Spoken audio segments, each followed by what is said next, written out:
As a result of the Hamas attack on Israel, the United States has sent its most significant and most modern aircraft carrier to the shores of one of its closest allies. The U.S.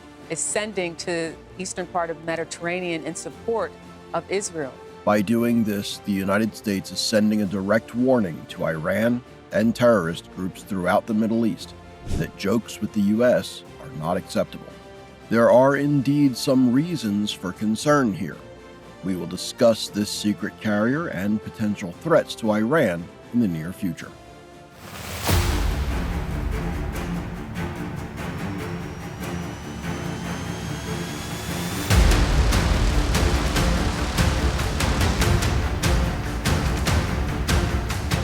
It's one of the most advanced aircraft carriers in the world, and in its own right, it's like a floating airfield, as its name implies.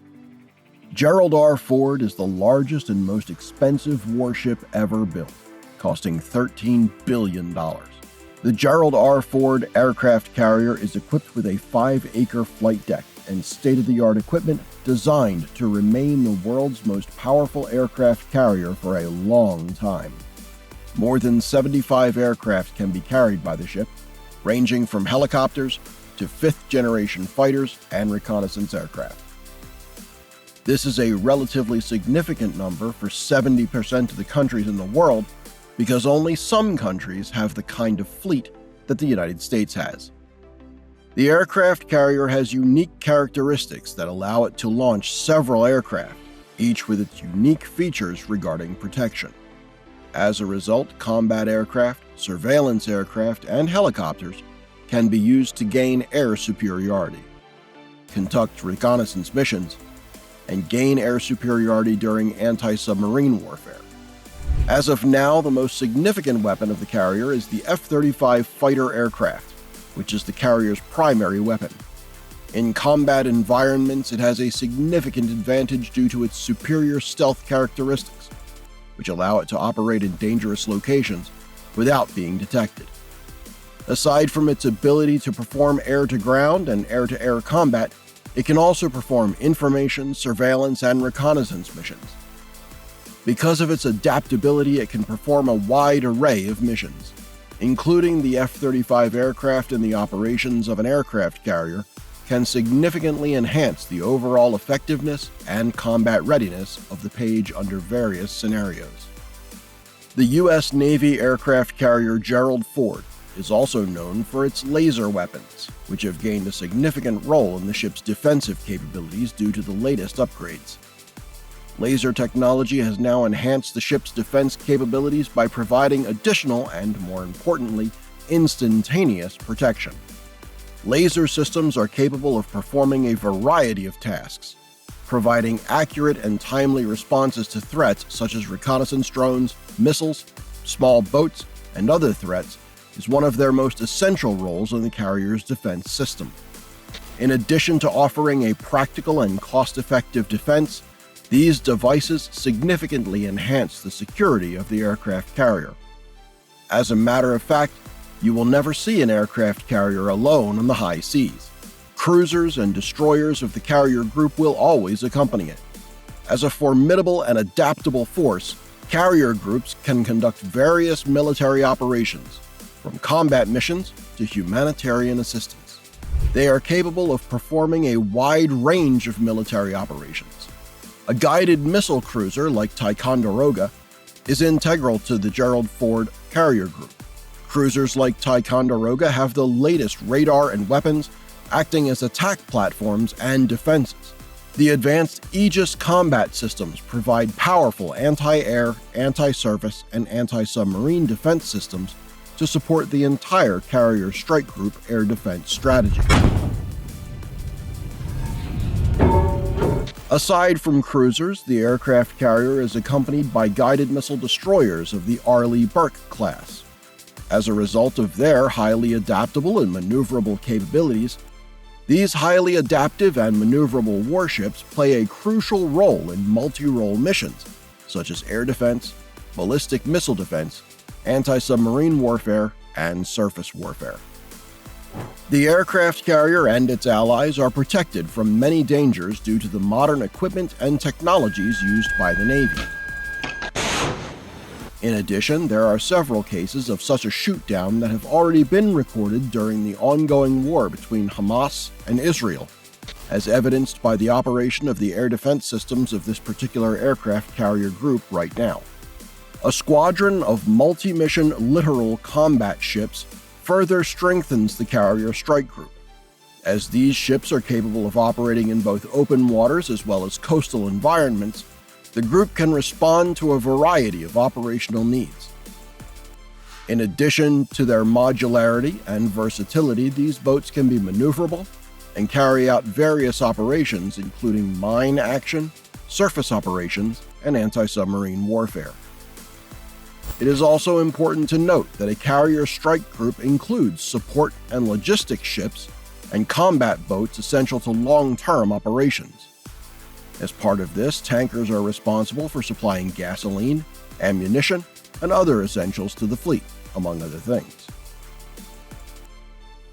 As well as providing critical logistics support, these ships enable long-duration and long-range operations, ensuring a carrier strike group's endurance and operational readiness. Additionally, the group can consist of other specialized ships like fast attack submarines. As a result of their stealth and intelligence gathering capabilities, ability to serve as a deterrent to enemy navies, and ability to add a layer of defense to the strike force, these submarines greatly enhance the strike force's capabilities. In addition to this huge military group, the U.S. announced that in addition to them, they would send another aircraft carrier as well, which would be the Dwight D. Eisenhower, a nuclear-powered Nimitz-class aircraft carrier equipped with a nuclear power plant that operates from a nuclear facility. The Eisenhower aircraft carrier was introduced into service in 1977 and has participated in many worldwide exercises and operations. The Eisenhower is a powerful vessel at sea, measuring over 1,000 feet in length and weighing over 100,000 tons. Its unparalleled aerial capabilities are attributed to its wing of aircraft, which consists of various fighters, helicopters, and reconnaissance aircraft, among others. As a result of the carrier's nuclear propulsion, which provides long-term operational endurance, it can remain at sea for long periods without refueling. Additionally, during his time in office, Eisenhower participated in various military operations, including transporting forces to strategic areas, assisting humanitarian efforts, and enforcing no-fly zones. As a result, we have a solid base in the Mediterranean Sea that is extremely powerful. And now Iran, Hamas, and other terrorist groups have something to think about, because at any given moment, this deadly force can fall on them. The only way to truly comprehend this power's magnitude is to look back at history.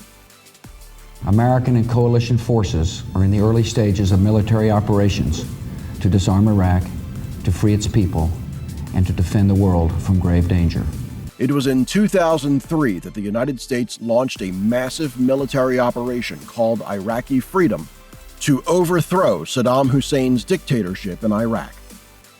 There were primary concerns about the possibility of the presence of weapons of mass destruction in Iraq, which could threaten both the regional and international security of the region, which led to the initiation of the operation.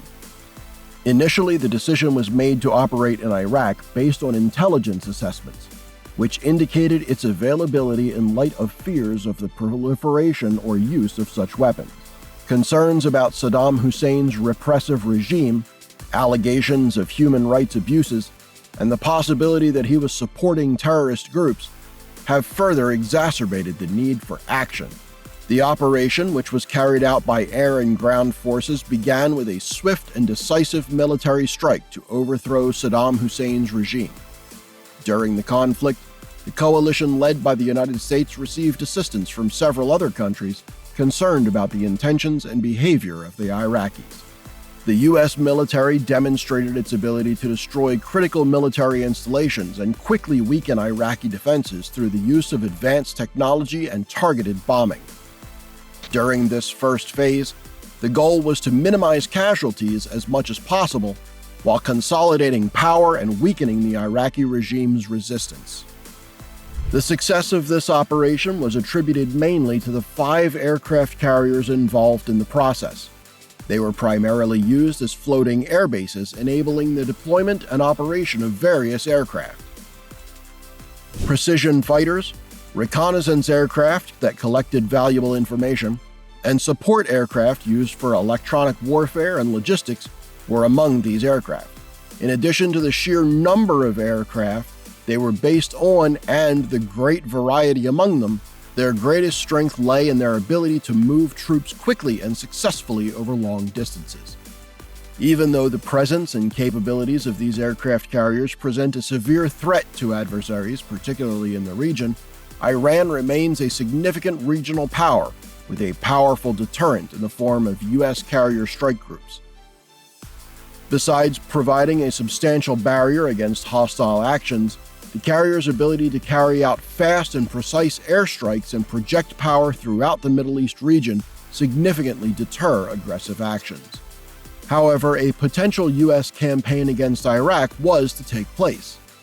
In that case, it might take the form of a multi-pronged strategy that may involve precision strikes, conventional military tactics, and the deployment of large amounts of additional military forces, should tensions escalate or military action become necessary.